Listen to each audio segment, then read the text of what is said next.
the list of countries that he is putting forward is quite a strange and esoteric list of countries that most Americans probably don't think of all that much. This list that we've currently got includes Burma, Chad, the Republic of Congo, Equatorial Guinea, Eritrea, what else we got? Iran, Libya, Somalia, Sudan, Yemen. A lot of these countries do not currently have open embassies. For example, there's no non-immigrant visas being issued to Iranians or Libyans at the moment. They don't have a facility to do that. But the key part of this is that it is putting restrictions on a number of countries where a lot of people do come from their countries to America as refugees. So not necessarily as immigrants, but as refugees. We're talking about Afghanistan, we're talking about Iran. But the interesting thing about this ban that Donald Trump has put forward is that it does have exemptions carved out for certain groups of people in Iran and Afghanistan. So we're talking about people in Iran who are fleeing religious persecution because they're from a religious minority in Iran.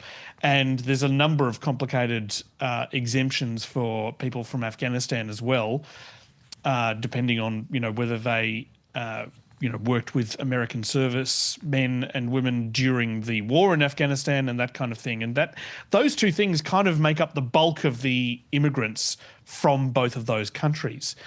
So, one of the interesting things that Donald Trump did was he specifically tied this new ban, this new travel ban, to the recent attack in Boulder, Colorado.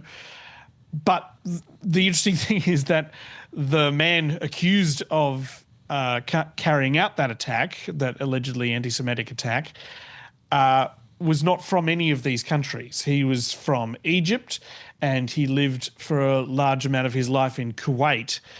Neither of those countries are on this list, so it wouldn't have had any effect on whether or not that man would be able to come into the United States. In fact, there's a lot of countries that are conspicuously not on this list because they have some sort of a special relationship with the United States.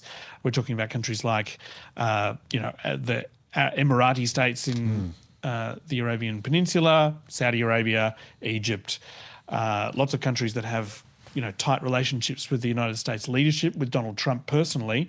They're not on the list, but a lot of random countries that not all that many people actually come from are on the list.